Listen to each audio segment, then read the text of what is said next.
Order order. আজকের আদালত শুরু করা হলো। কার কি অভিযোগ আছে আদালতে পেশ করো।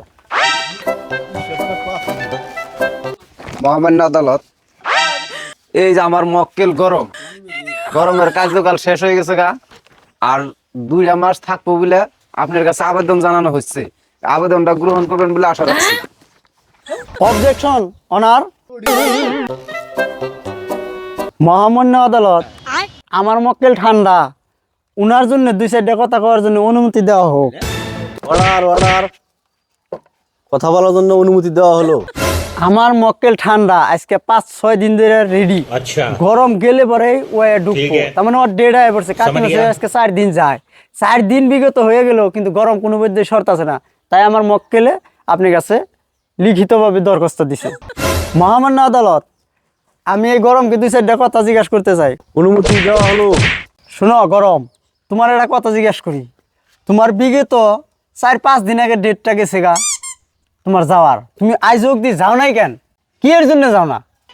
মহামান্য আদালত, আমার যাওয়ার সময় হয়ে গেছে গা। আমি আসার সময় কটা মশা নিয়ে আইছিলাম, মশা কটা থুই হারাহারি নাই, তার জন্য আমার যাওয়া দেরি হইতেছে।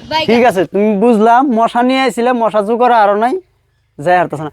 তুমি এই গরমের তোমার যে যাও লাগবো ডেট আইছে, তার আগে কি তুমি ঘোড়ার ঘাস কাটছাও? মশা থুম করে আরো নাই। অবজেকশন আদালত। মহামান্য আদালত, এই যে আমার মক্কেল রে জদাই মদাই কথা কইয়া মিথ্যা প্রমাণিত টিকাইবার নিয়ে চেষ্টা করতেছে। মহামান্য আদালত, আজকে আমার ঠান্ডা রেডি হয়ে রয়েছে, তার কারণ ঠান্ডার সিজন আছে। গরমে অনেক ক্ষতি করছে, কিছুমান মানুষের প্রেসার স্ট্রোক করছে, বহুত মানুষ মারাও গেছে। अच्छा ইতিমধ্যে ঠান্ডার মৌসুম নিয়ে আছে, ঠান্ডায় তার টাইমে পড়ছে। অনেকগুলো ডেকা চাম আছে, হয়তো তাদেরকে বিয়াও বারও করাতে হবে। তো তারই জন্য আপনার কাছে আমার এটাই কথা পেশ রয়ে গেল যে আমার ঠান্ডার টাইম মতো যাতে ঠান্ডা উপস্থিত হতে পারে তার সিডি যায়। মহামান্য আদালত, আমার মক্কেল গরম যখন আইলো আওয়ার টাইমে যে বহুত কটা মশা নিয়ে আইসাল, তাহলে আমার এই মশা কটা মারা যাবো নাকি? মহামান্য আদালত, তাই বলে কি আমার ঠান্ডার যেটা নির্ধারিত টাইম সেই ছিঁড়ে না বইয়া গরম রে এই জায়গায় আসন দিব নাকি? আরো 2 মাস তো টাইম দিতেই হবে, নাহলে আমার মশা সব তো মরে যাবো গা। মহামান্য আদালত, আমার বিপক্ষের যেটা উকিল, উনি আমার মনে হইতেছে উনি ঠান্ডার কাছ থেকে মোটামুটি কিছু টাকা খাইছে।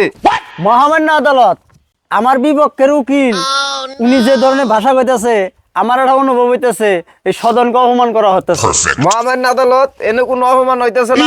এনে আমার মক্কেল আওয়ার টাইমে বহুত গুলা মশা নিয়ে আইসাল, এই মশা গনে তাহলে কি এখন মরবো নাকি? আমার মশা যদি মরে হেডের দায় আপনি হবেন নাকি? তাই বলে কি আমার ঠান্ডায় বয়ে থাকবো? আন্ডার মতে কি আমার এই মশাটি মরবে আমার নাকি? ঠান্ডার এই টাইম মশাটি আছে, মরলে আগামী- ছেড়ে দেওয়া লাগবে।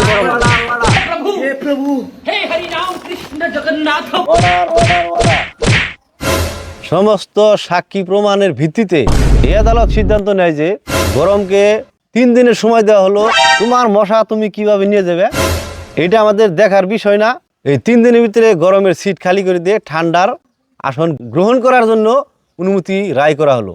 তার কারণ ঠান্ডার জন্য অনেক লোক এখনো বিয়ে করতে পারে নাই।